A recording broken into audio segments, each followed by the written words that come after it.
Chapter 24.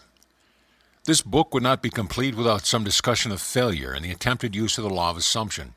It is entirely possible that you either have had or will have a number of failures in this respect, many of them in really important matters. If having read this book, having a thorough knowledge of the application and working of the law of assumption, you faithfully apply an effort to attain some intense desire and fail, what is the reason? If to the question, did you persist enough, you can answer yes, and still the attainment of your desire was not realized, what is the reason then for the failure? The answer to this is the most important factor in a successful use of the law of assumption.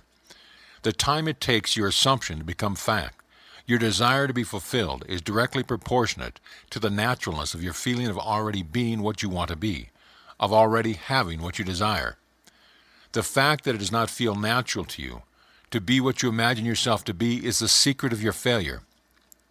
Regardless of your desire, regardless of how faithfully and intelligently you follow the law, if you do not feel natural about what you want to be, you will not be it. If it does not feel natural for you to get a better job, you will not get a better job. The whole principle is vividly expressed by the Bible phrase, "You die in your sins." You do not transcend from your present level to the state desired. How can this feeling of naturalness be achieved? The secret lies in one word, imagination. For example, this is a very simple illustration. Assume that you are securely chained to a very large, heavy iron bench. You could not possibly run. In fact, you could not even walk. In these circumstances, it could not be natural for you to run. You could not even feel that it was natural for you to run, but you could easily imagine yourself running. In that instant, while you are conscious of being filled with your imagined running, you have forgotten that you are bound. In imagination, your running was completely natural. The essential feeling of naturalness can be achieved by persistently filling your consciousness with imagination, imagining yourself being what you want to be or having what you desire. Progress can spring only from your imagination, from your desire to transcend your present level. What you truly and literally must feel is that with your imagination all things are possible.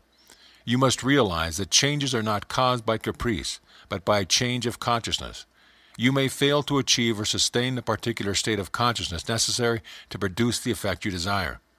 But once you know what consciousness is the only reality and is the sole creator of your particular world, and have burnt this truth into your whole being, then you know what success or failure is entirely in your own hands. Whether or not you are disciplined enough to sustain the required state of consciousness in specific instances has no bearing on the truth of the law itself, that an assumption, if persisted in, will harden into fact. The certainty of the truth of this law must remain despite great disappointment and tragedy, even when you see the light of life go out, and all the world go on as though it were still day. You must not believe that because your assumption failed to materialize, the truth that assumptions do materialize is a lie. If your assumptions are not fulfilled, it is because of some error or weakness in your consciousness. However, these errors and weaknesses can be overcome.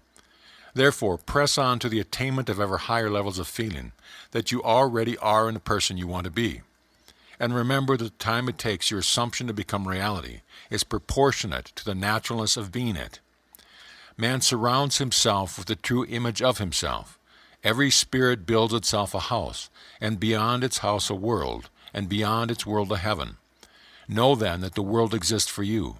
For you the phenomena is perfect. What we are, that only can we see.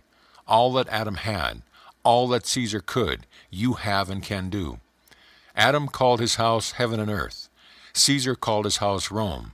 You perhaps call yours a cobbler's trade, 100 acres of land or a scholar's garret.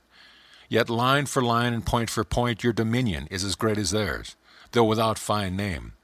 Build therefore your own world. As fast as you can form your life to the pure idea in your mind, that will unfold its great proportion. Emerson. End of chapter.